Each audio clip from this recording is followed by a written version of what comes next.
guys, this is Lisa with Scenery Changes, and in this video I'm going to be teaching you some of the terms, the lingos, and some extra tools of the trade for knitting. I'm going to switch the camera around so you can see it a little bit better, and hopefully this is something cool that you've never heard before. Alright, so one of the first things that's in my knitting bag is a stitch counter. These are nice because they help you keep track of what row you're on, and you can just rotate them and keep track like that. There's also kinds that you can click, but this one's nice because you can just put it on the end of your needle, so I like that little guy. That's really handy. Safety pins. Safety pins are nice if you're knitting a piece that you need to knit two pieces together, or you're gonna sew like a button or a bow. You can lock it into place on your knitting piece with safety pins. Those are also really handy. A good pair of scissors, and these are going to be your special knitting scissors. They're going to stay in your knitting bag and be used only for knitting. Make sure that they're a little bit shorter and very, very sharp, and so this will cut your yarn easily. It's also really good when you make pom-poms later to have really good, really sharp special knitting scissors. And they don't have to be like, you don't buy special knitting scissors, you just buy these and designate them, so these are now your knitting scissors. A notebook and a pencil.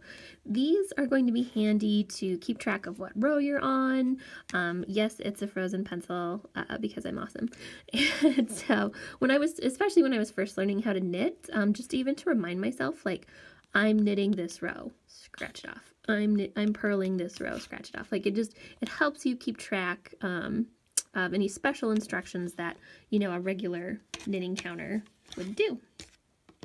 Oh yeah, and these little guys. There are things called place markers, which are little metal rings that you can buy at the craft store that you put on to keep track of in a pattern, like a specific section or where your first needle is. But I actually prefer these little rubber bandy guys, probably because you can get a million of them for like 50 cents. I also like them because they're stretchy, so as I'm knitting, they're not getting tangled up in my yarn, and if they do get tangled up in my yarn, I can just cut them off and don't have to worry about undoing any stitches if they accidentally get caught up. So I really like that. Tapestry needle. This is just a plastic needle with a big eye. These will be in the knitting section too. These are really nice for weaving in your ends, sewing pieces together. These are just really handy to have. If you do any embroidery work on your knitting, I have like 8 of these, so these are always handy to keep in your knitting bag as well. And then a regular needle, just in case you're gonna sew on any buttons. I just found one with like the biggest eye I could find and use this guy because I don't know if you can see the difference, but this is actually pretty thick, and that's not going to go through a button. So if you're going to put a button on a knitted piece, use a needle like this. It's just a regular knitting sewing needle, just like a really big eye. And if you're using this, you're probably going to want to use a thimble just to protect your fingers. If you're pulling some really thick yarn through a button, you don't want to poke yourself, so thimble's also good to have on hand. And then a needle threader. The standard needle threaders that you see are a little flimsy, and especially if you got to pull like bulky yarn or something that's really thick through that little tiny eye, they're just not going to cut it. So I actually made the investment and got this heavy-duty needle threader, which works really good. So then you just put it on, and you can see how wide that is. So you can actually put a varying size. You can actually put, I know I've put like super bulky through it before. It's nice and wide, so you can put yarn through it and actually thread your needle that way.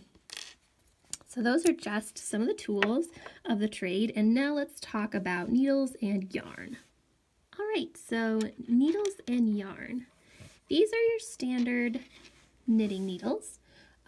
They're straight, good for slipping stitches off the ends, and then they have these little bobbles at the end, which actually prevent your stitches from coming off as you're knitting. So that is why knitting needles have these little guys at the end. It's so that they don't slip off. And you can either get them in a variety of materials. You can get them in plastic, you can get them in metal. I like the bamboo ones, as I said in an earlier video, just because as you're doing this repetitive motion, I don't like the sound of metal hitting metal. So that would drive me nuts if I heard like metal hitting metal all the time. But I like these. These are by Clover, and they're really lightweight. They're really durable. They're made out of bamboo. I know that another company makes them out of Harmony wood, so these are my favorite. And then they go up in size. So these are about a 6, and there's also a metric measurement there as well, which is 4.0. But then they can go smaller and they can go larger. And when they go up in size, they increase in width. And when they go down in size, they get thinner. So that's how the sizing of your knitting needles work. So those are your regular knitting needles. Then you have these guys, which are called double pointed needles. These are really good and they work well if you're making a smaller project. They come in sets of 5, so you can make a square out of them, and they work really good for gloves, for mittens, for newborn baby hats, for very small things that wouldn't fit on regular circular needles. And you're saying, well, what are regular circular needles? Well, they look like this. They're 2 sets of knitting needles that are joined together by a plastic hoop kind of deal. These are good for making hats, any object in the round. They also work really good if you're making a very long object like a blanket or a rug, because you can just keep knitting on them, and you know, you don't have to worry about them not fitting on a standard knitting needle, because you can keep all your stitches here and it provides some flexibility with that.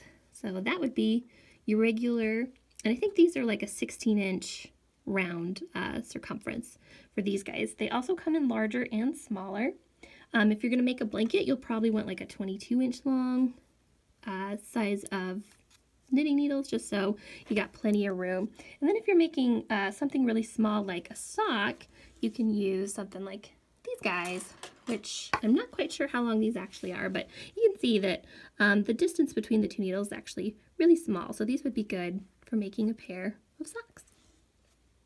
And then these weird looking contraptions, if you've ever seen them in the craft aisle, these are needles that you can use when you need to place stitches on hold. So like if you're cabling, or if you're making a set of gloves and you need to put your thumb stitches away, that's what these guys are for. And they usually sell them in a variety pack of widths. Kind of tell this guy's a little bit thinner. But yeah, you just put your stitches on here, they're safe, they're contained, and you can come back to them later. So that's what those little guys are. And then, if you've ever seen these little half-moon shaped deals, these are how you make pom-poms. And you do that by putting them together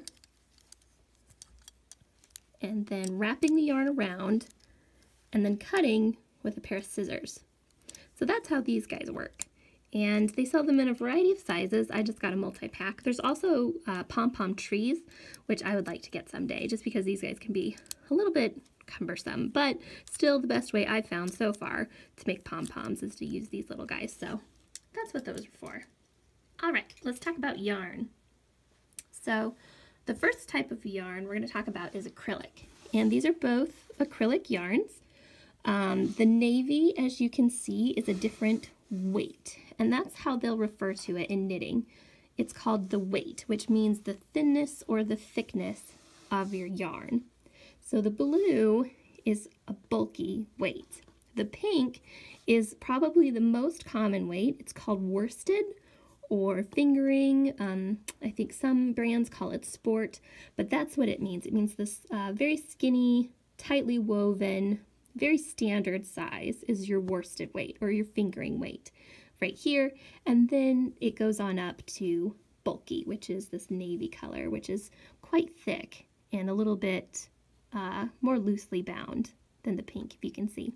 Acrylic is a good yarn for hats, for scarves, for most any project, because it does have some elasticity to it, which means that if you make it like for an item of clothing, it will kind of shrink back a little bit to its original size. So it can stretch for the person wearing it, and then it will give way and come back. Cotton does not do that so well. So that's why acrylic is a really good yarn for articles of clothing, and there's just a whole bunch of different colors, sizes. So acrylic is also good because you're not going to overheat in acrylic. Acrylic will keep you warm, but it will also let some heat escape. So you're not going to overheat, which makes it really good for cosplay items. So acrylic yarn is definitely my favorite. It's very soft, and it's the one that I use probably the most often. All right, natural fibers, wool and cotton. These are both the fingering weight, so you can see just that thin, tightly bound. Wool is an insulator, so it's going to keep you dry, it's going to keep you warm, it's going to keep you cool. It's a natural fiber. Wool is just a great fiber. If you are allergic to it though, just be aware of that. There's lots of wool substitutes and different fiber blends that you can use that will mimic the qualities of wool. You can also get a blend. Most yarns do a blend just because wool is scratchy.